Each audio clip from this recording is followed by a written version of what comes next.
A mídia está quebrando o pau em cima de Eduardo Bolsonaro. Todos os dias você pode, se você assistir, né? Tomara que você não assista, não perca seu tempo com a Globo News. Mas se você assistir a Globo News, a CNN, alguns jornalistas de esquerda da UOL, todos os dias eles estão quebrando o pau em cima de Eduardo Bolsonaro, dizendo que Eduardo Bolsonaro está tramando contra o Brasil e dizendo que ele está articulando para que Donald Trump traga essas taxas para o Brasil, porque ele está cogitando ser presidente em 2026 e com essas taxas eles querem desgastar o Lula. Essa é a ideia de que a esquerda está vendendo para as pessoas que consomem esses conteúdos. E infelizmente nós estamos vendo aí a irresponsabilidade do governo que está aí, a irresponsabilidade de Lula, que não quer dar o braço a torcer, que não quer ter a humildade de negociar, não quer ter a humildade de dar um passo atrás. Para quê? Para o bem dos brasileiros. Não é apenas para o bem do seu governo, porque eu tenho certeza que se o Lula humildemente fosse negociar com Donald Trump, independente da ideologia, porque nós sabemos que o Lula é de extrema esquerda, porque essa que é a verdade, e o Donald Trump é de direita, ou extrema direita, como eles costumam dizer. Mas voltamos ao assunto. Se ele tivesse a humildade de chegar a uma negociação, talvez esse negócio poderia se resolver de uma forma muito mais fácil. E é interessante que, olhando esses esquerdistas que estão vendo que o Brasil está afundando, estão vendo que o Lula está desgovernado, estão vendo que a população é que vai sofrer as consequências, mas mesmo assim estão jogando para Bolsonaro, mesmo assim estão jogando nas costas de Eduardo Bolsonaro, e a narrativa que está se sustentando até agora é que Eduardo Bolsonaro está nos Estados Unidos tramando contra o Brasil. É inacreditável. O Eduardo Bolsonaro, quando ele saiu daqui do Brasil, ele saiu com um objetivo. Ele saiu com o objetivo de buscar sanções contra, especificamente, ele deixou bem claro, contra Alexandre de Moraes. Até aí, todo mundo só falava disso. Antes de haver essas sanções de Donald Trump, antes do Donald Trump tomar essas decisões contra o Brasil, né, nessas taxas que infelizmente vai atingir toda a população brasileira, antes disso, a mídia falava que o Eduardo estava jogando contra o Supremo Tribunal Federal e contra Alexandre de Moraes. Agora mudaram a narrativa, veja só, mudaram a narrativa. Agora Eduardo Bolsonaro não está mais jogando contra o Supremo. Eles mudaram a narrativa, está agora jogando contra o Brasil. Aí estão dizendo que o Eduardo Bolsonaro está comemorando, estão dizendo que o Eduardo Bolsonaro está vibrando com essa taxação. É inacreditável. Infelizmente, esse é o jornalismo brasileiro, infelizmente é isso que está acontecendo. E eu estava assistindo um vídeo do Eduardo Bolsonaro, onde ele disse que ele teve que se privar, ele abriu mão da regalia, porque essa que é a verdade. Você ser um deputado federal hoje aqui no Brasil, até um vereador hoje tem regalias, ganha um salário muito bom, mal aparece na Câmara dos Vereadores, e se falando de deputado, alguns nem vai lá, alguns só marca presença só por ir mesmo, não faz nada. Por exemplo, 503 deputados. Nós não conhecemos nem 100 deputados, essa que é a verdade.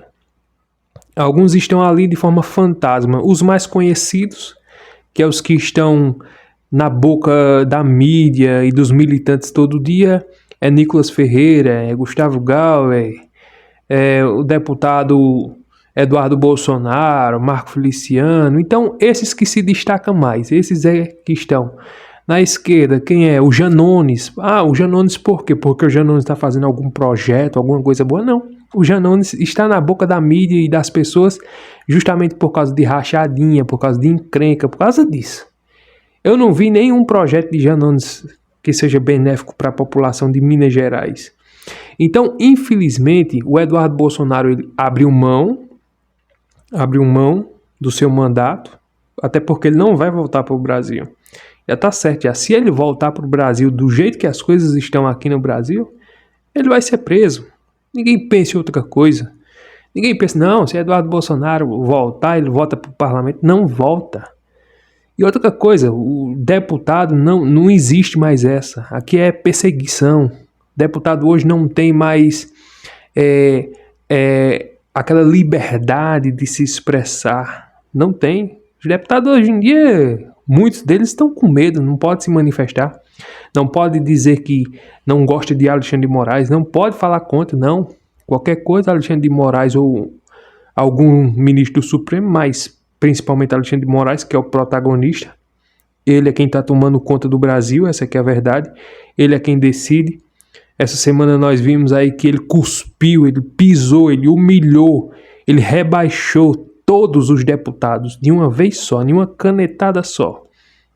Os deputados derrubaram o IOF, né, com 381 votos, se eu não me engano, derrubaram para que não haja essa cobrança, porque isso, o governo mentiroso disse que isso não ia afetar a população mais pobre. Não, vai não, né?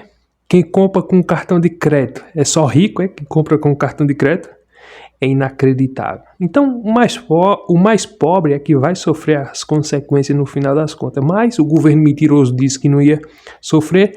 Os deputados, sabendo disso, fizeram uma ação boa, foi derrubar o IOF. O governo decidiu recorrer e mandou para o Supremo Tribunal Federal. Não sei se é por sorte ou por ironia, caiu logo no colo de quem? De Alexandre de Moraes. Alexandre de Moraes analisou numa canetada só, disse não. Esse imposto regulatório tá legalizado, o presidente Lula está abalizado, eu estou abalizando o presidente Lula e vou cuspir na cara dos deputados e vou revogar essa votação contrária que eles fizeram. Tá aqui, deputado, tá aqui, presidente, nas suas mãos. Pode cobrar IOF do Brasil. Eu autorizo. Foi isso que Alexandre de Moraes fez. Inacreditável. Foi isso que ele fez. Então nós estamos vendo que aqui no Brasil não existe mais presidencialismo. Existe um juiz, que é juiz, é promotor, é advogado, é acusador, é vítima, é presidente, manda, desmanda, manda a Polícia Federal prender. É assim. Então, dizer que a democracia está segura, dizer que está tudo bem aqui no Brasil, não está. E se os deputados, que infelizmente não tem mais moral, porque depois de uma dessa agora os deputados deveriam ir tudo para casa, deixar esse negócio de ser deputado para lá, porque não existe mais isso aqui, porque os ministros é que decidem. Eles são ministros da Justiça, eles são ministros do governo, eles são tudo. Então, infelizmente, os deputados perderam a moral. E aí a pergunta que fica, o que é que Hugo Mota vai fazer? O que é que Davi Alcolumbre vai fazer? E eu já sei a resposta, nada. Eles vão simplesmente dizer, não, é porque nós temos que manter a ordem, nós temos que manter uma boa relação com os três poderes.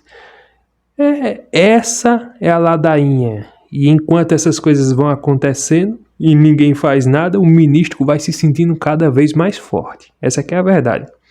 Toda decisão que o ministro, Alexandre de Moraes ou qualquer um outro, toda decisão que eles tomarem, que não forem rebatido, que não forem contrariado, que não colocarem um freio e não disserem que eles estão errados, se isso ficar de forma pacífica, eles vão se sentir mais fortes e vão fazer cada vez mais. E daqui a um tempo você vai ver, aqui o Brasil vai virar uma Venezuela, vai virar uma Brazuela, essa que é a verdade, vai virar uma Cuba, do jeito que está andando. O presidente daqui do Brasil está aliado ideologicamente, não de forma comercial, é ideologicamente com Rússia, China, Irã, que mais? Venezuela, Cuba, Nicarágua, esses aí são os parceiros do presidente daqui. Ele não quer. E dizem que ele é da democracia. Não, o Lula é um democrático, o Lula tá pelo bem do povo. Essa conversa, meu Deus do céu. E o povo tá anestesiado. Aí você vê que ninguém aí tá se manifestando contra o roubo dos aposentados. Não estão nem aí mais. O assalto, ninguém foi preso. Nesse governo eles estão jogando para Bolsonaro. O roubo dos aposentados. O Lula é tão cara de pau que ele diz: nós estamos desmontando o roubo dos aposentados que aconteceu no governo passado. Ele é tão cara de pau que ele mente. Se o diabo é o pai da mentira, ele é o filho, porque ele mente. É inacreditável. Mas tá aí. As eleições é ano que vem, ele está tomando decisões populistas, tá jogando nas costas de Bolsonaro e dizendo que é culpa de Bolsonaro e é culpa de Eduardo Bolsonaro, essa taxação de Donald Trump. Perseguição aqui no Brasil tá acontecendo. Bolsonaro tá respondendo por um golpe que nunca aconteceu.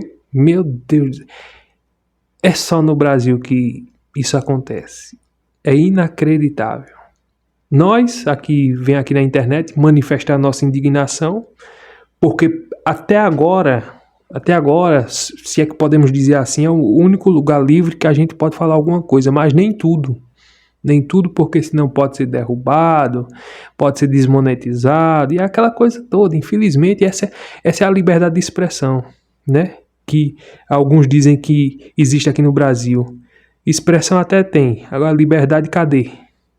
É inacreditável, mas eu estava olhando o vídeo do Eduardo Bolsonaro e ele indignado, dizendo: eu abri mão das minhas regalias de deputado, porque deputado tem muitas regalias, tem diversos auxílios, tem carro à sua disposição, tem um ótimo salário, tem emenda parlamentar. Então, um deputado federal tem muita regalia. Ele abriu mão disso para ir para os Estados Unidos para buscar sanções contra o imperador do Brasil, Alexandre de Moraes, e agora tá aí a esquerda querendo sambar em cima, jogando para cima dele, e com a conivência dos jornalistas. Porque se a população sofre as consequências, tem culpa do governo e culpa dos jornalistas. Esses caras eles não têm sentimento, eles não têm consciência. Eu não sei como é que esse povo dorme à noite. É inacreditável. É inacreditável. Mas essa é a triste realidade do que está acontecendo aqui no Brasil. E aí, vamos ficar calados? Vamos se curvar e dizer que está tudo bem? Infelizmente, 2026 vem aí e nós precisamos mudar a presidência da República. Isso aí não tem nem o que questionar, mas principalmente, presidente é importante. Agora, na minha opinião, um dos lugares mais, que tem que ser mexido, o principal lugar que tem que ser mexido, mudado, é o Senado Federal. Se o Senado Federal continuar do mesmo jeito, Alexandre de Moraes, o imperador Alexandre de Moraes, vai continuar fazendo isso e muito mais. Se o Senado Federal for mudado, Alexandre de Moraes fica num beco sem saída. Não só ele, mas os outros também. Alexandre de Moraes vai ser impeachmentado. Mas se o Senado continuar a mesma coisa, se mudar o presidente, vai ser mudar quase nada. Essa é a triste realidade. Então, era esse vídeo que eu queria trazer para vocês, um pouco da minha indignação. Desejo boa sorte para Eduardo Bolsonaro, para o presidente Bolsonaro, e que Deus abençoe a vida deles, livre eles de todo mal e que vejamos futuramente dias melhores. Deixa o like, curte, comenta, compartilha, inscreva-se no canal e até o próximo vídeo, se Deus permitir.